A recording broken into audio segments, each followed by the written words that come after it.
ആണ്. വർക്ക് ആവുമോ ഇല്ലയോ എന്നുള്ളത് അല്ല മച്ചാനെ ഇവിടെ വിഷയം. ഞാനിത് ചെയ്യുന്നു. എനിക്ക് ഇപ്പോൾ ഒരാൾ നമ്മളുടെ അടുത്ത് ഒരു ഉപഹാരം എന്ന് പറയുമ്പോൾ അത് നമ്മൾ ട്രൈ ചെയ്യുന്നതിൽ തെറ്റില്ലല്ലോ. അതുകൊണ്ടാണ് ചെയ്യുന്നത്. കാരണം വേറെ ആരും ഇത് ട്രൈ ചെയ്തിട്ടുമില്ല. അതുപോലെ തന്നെ ചോദിച്ചപ്പം പുതിയത് മേടിക്ക്, ഇതൊന്നും ശരിയാക്കി എടുക്കാൻ പറ്റത്തില്ല എന്നാണ് പറഞ്ഞിരിക്കുന്നത്. അതുകൊണ്ട് തന്നെ ഞാൻ ട്രൈ ചെയ്യുകയാണ്. സക്സസ് ആവുകയാണെങ്കിൽ ഒരു ഉപഹാരം, അത്രയേ ഉള്ളൂ. അതേ നമ്മൾ ചിന്തിച്ചിട്ടുള്ളൂ. ഓക്കെ മച്ചാൻ, ഞാനവിടെ സോൾഡർ ചെയ്യാൻ പോവുകയാണ്. അപ്പോൾ എനിക്ക് പറയാനുള്ളതെന്ന് പറഞ്ഞാൽ, നമ്മളുടെ അടുത്ത് സഹായം എന്ന് പറഞ്ഞ്, അതായത് എന്തെങ്കിലും ഒരു ഹെൽപ്പ്, അത് ഏകദേശം നമ്മളെ കൊണ്ട് ചെയ്യാൻ പറ്റുന്ന ചില കാര്യങ്ങളായിരിക്കും. ആരെങ്കിലും വന്നിട്ട് ഇതൊന്ന് ചെയ്തു തരുമോ, എവിടെയും പറ്റുന്നില്ല, ആരും ചെയ്യാൻ പറ്റുന്നില്ല എന്ന് പറയുന്നതെന്ന് ആരെങ്കിലും വരികയാണെങ്കിൽ ഒന്നത് ട്രൈ എങ്കിലും ചെയ്യാൻ മച്ചാനെ. ഇപ്പോൾ എൻ്റെ അടുത്ത് ഈ കസ്റ്റമർ, ഞാൻ പറഞ്ഞായിരുന്നു അറിയാവുന്നുള്ളൊരു സാറാണ്.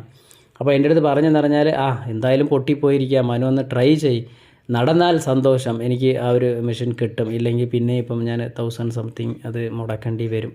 ഈ ഒരു സാഹചര്യത്തിൽ